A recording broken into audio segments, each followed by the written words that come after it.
The more I've used these lights, the more I have absolutely fallen in love with them. And I think when used right, they're kind of a filmmaker's best friend. It's the Nanlite PavoTube II 30Cs. So full disclosure, Nanlite did send these to me a while ago, almost a year ago. And I've featured them on my channel a whole bunch of times, but I've never really done an actual review. And like I said, the more I use them, the more I fall in love with them and kind of use them on any shoot that I have. They're just so useful and so handy. And so I wanted to give you my full review on them, the pros, the cons, and why I do actually like them so much. So first, let's go over the specs. It's got an output of 647 lux at 3.3 feet for each light. It's got a range of 2700 to 7500 Kelvin. It's got onboard and wireless through an app control. It has a CRI of 97. There's 15 preset special effects. There's a built-in rechargeable battery, and it can also be powered through a plug-in. And then it also comes with a little stand. It's got a 1/4-inch mount on the bottom. So with the specs out of the way, let's jump into my favorite, the pros and the cons, starting with the pros. And I think that's the versatility. The PavoTubes can be used as practicals, they can be used as background lights, or I mean, in a pinch, or if you want to, they can be used as a key light too. My light right here that I use in my office is set up like a key light, just because this saves so much space and I don't have to rig up a giant matte box to get the lighting that's good enough for in here. So while I wouldn't say it's a go-to key light, it can definitely be used as one if you really need it to. Another pro is the fact that you can change it from 2700 to 7500 Kelvin. There's a wide range that this light can go, not only in temperature, but also in hue. You're able to change the hue. You're able to even do special effects. And that's come in handy so many times with so many different shoots, where in certain places I wasn't allowed to have a bonfire, but these could do kind of a bonfire type special effect to just get that on the actors' faces. So it seemed like they were actually right beside or in front of a bonfire. I've used it not only as a bonfire, but as a TV screen, or even having it as a phone screen with somebody scrolling on their phone, kind of giving that effect as well. So it just comes in handy with all the different special effects and being able to control the hue and the color to suit your particular need for whatever shoot you're on. I think another pro is just that these can get pretty bright. It's only at about 50% right now, and for indoors, lighting me with this as kind of my key light, it's doing a great job. It's not something that's going to be able to combat the sun, so using them on a bright sunny day isn't going to do too much. If you're inside or if it's at night, these provide more than enough power to get the job done. Another pro is just that they're lightweight, they're portable, they're skinny, so you can either hide them in kind of any situation or mount them in different spots. You can bring them wherever you are. It's not going to take a ton of people to lug this light around or a ton of people to set this up.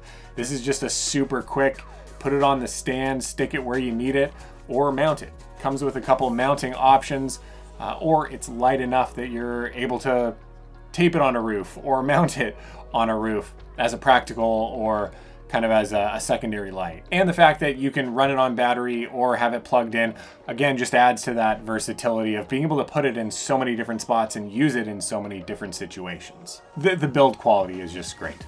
Again, I've had these for over a year now and have had zero issues with them. They haven't malfunctioned, they haven't tweaked out. Even on the app, I know sometimes things can get a little glitchy with apps.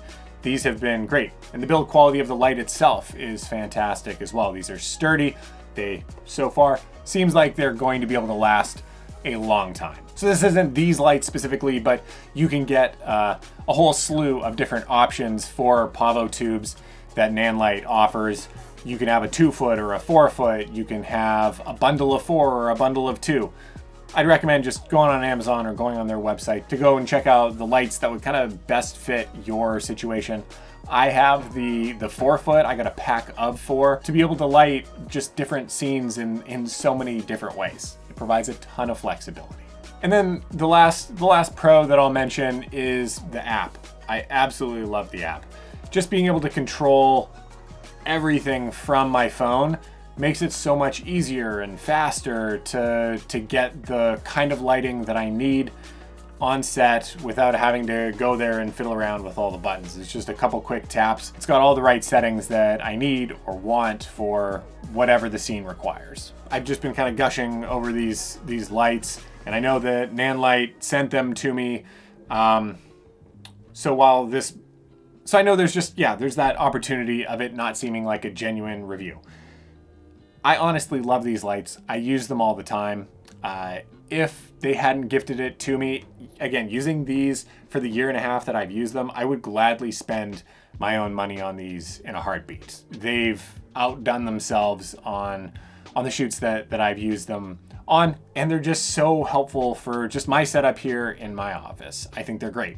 If you're looking to get that pack of 4 of the 4-foot lights that I have, it comes around $1,000. So I know that's not something that anybody and everybody can afford or will want to afford, but that's kind of the only downside that I see. And for $1,000 to get 4 of these lights, I think it's reasonably priced. And I think for what you're getting, it's worth it. And then I think the last thing to mention, kind of on the con side of things, is just that it's what you get with a tube light.